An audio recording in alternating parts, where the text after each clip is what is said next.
to the Affirmation Addict podcast. My name is Pyle, and today we're talking love. So, I wanted to kind of share a little bit of a heart to heart. If you are manifesting love right now, just listen to this with an open heart, with an open mind. Just a few perspectives to kind of help you along the way. I know the process, the journey of manifesting love of any kind can be so up and down. It can feel like your whole world is a dream and then your whole world is falling apart so quickly. It can be such a roller coaster. So this episode's for you, whether you're on the high point of the roller coaster or a low point of the roller coaster. I just want to talk to you about what I've learned over the years about love, the energy of love, where it comes from, just to give you a little bit of inspiration. So, really quickly, right now, if you're in that low place, if you feel just a little bit disconnected, if you feel kind of empty, you feel a little bit discouraged, and you feel that like heartache kind of feeling, like where it literally feels like your heart is out of your chest and you just feel empty and you feel lost and you can't stop thinking about love in whatever capacity, in whatever form, I want to remind you that even though this feeling is painful, even though it is heavy, give yourself some permission to sit with it and admit that. Because I know for a really long time, whenever I was experiencing heartache or just doubt in a relationship or even doubting my relationship with myself, I think it hurt so much more when I ran away from admitting that it was hurting. As humans, we don't like feeling hurt. As humans, we don't like feeling a little bit open hearted and your heart's cracked open and you don't know if it's going to be filled back up. It can feel really scary. And we do everything to protect ourselves. It is our biological wiring to try and protect ourselves from that emotion. So most of the times we run from it.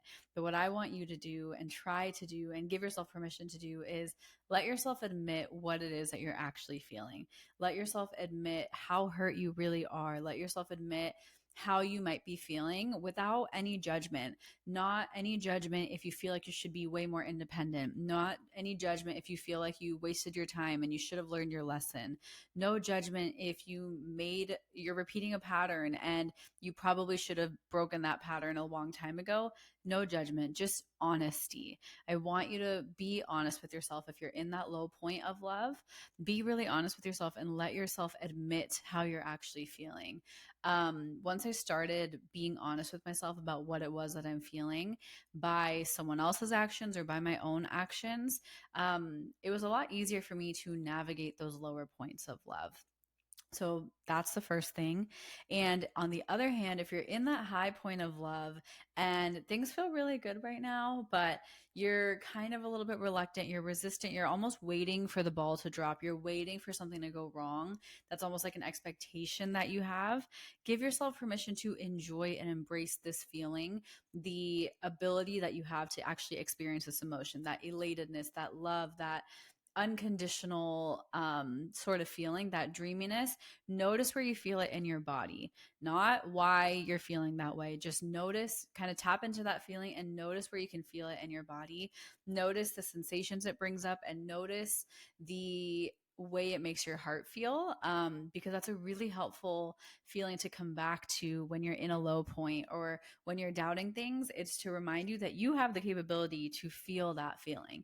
And as you know, feelings are or can be created on purpose. So maybe you're in a low point, you can actually remember some of those high points and choose to feel that. Maybe not due to the same memory, but reminding yourself that that feeling still exists. The feeling hasn't died. Maybe the situation that brought that feeling has gone away, or maybe something has shifted, but the feeling isn't gone. So remembering that feeling of love and allowing yourself to play and be with the energy and feeling of love.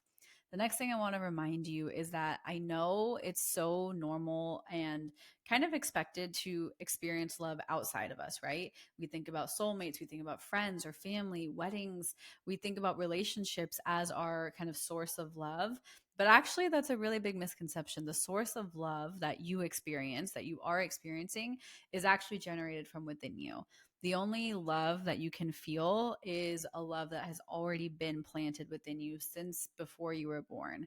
So, reminding yourself that even if the love feels external, even if the love is coming externally, it's only amplifying or mirroring the love that you already have within you. So when it feels off balance, when there is a misalignment in the energy of love, a really, really easy way for you to kind of recalibrate and regenerate that is pouring love back into yourself. Because the more you can pour back into yourself, the more you can kind of reignite that feeling inside of you.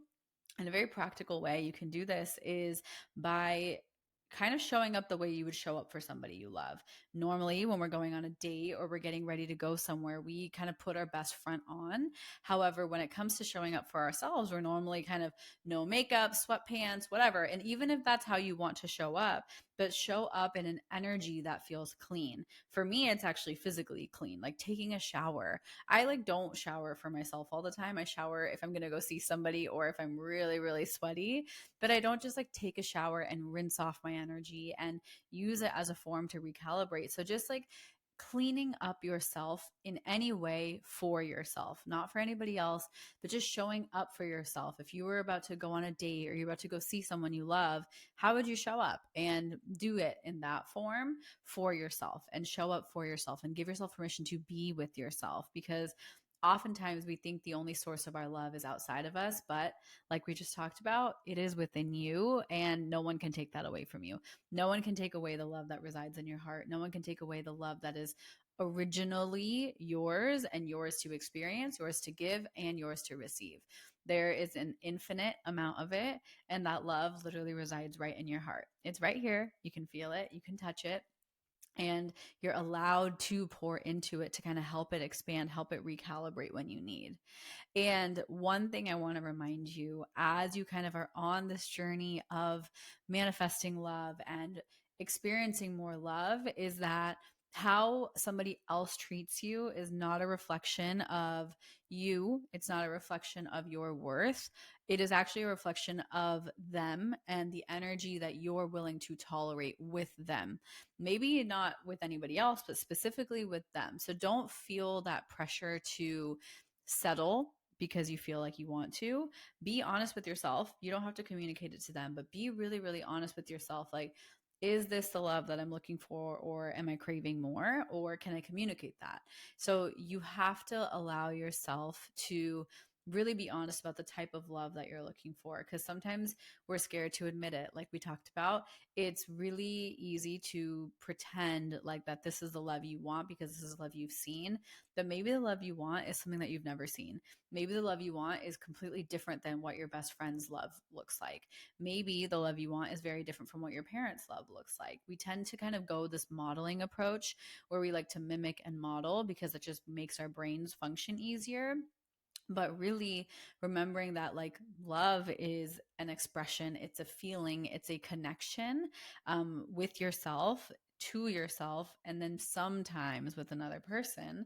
So if you are manifesting that love from somebody, with somebody, remembering that you can't um settle for a love that isn't actually true to what your desire is, because it won't ever work out. So if a relationship isn't working out or something isn't working out, that means it's either not the right time, not the right person, or not the right kind of love just yet. And all of those can be shifted and worked on. However, reminding yourself that your level of love is not meant to be settled. Your level of love is meant to feel like that elated, dreamy feeling, and it will not die down. It will always be able to be recultivated, resparked, and re-nurtured.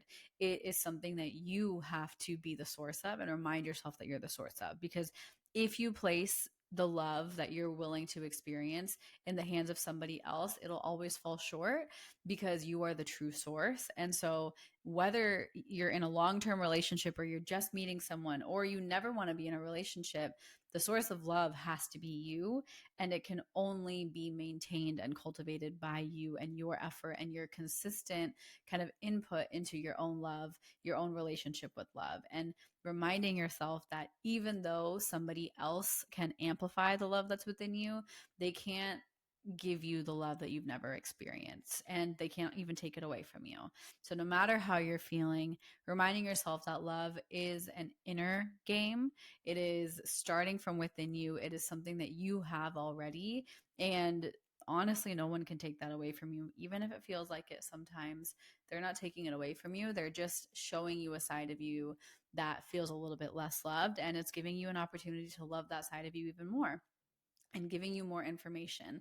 So, as you go through your journey of manifesting love, I know it can be intense. I know it can be probably the most up and down thing, but at one point or the other, whether you manifest a soulmate, whether you manifest a specific person, whether you manifest any sort of love, true love is always going to teach you how to love yourself more.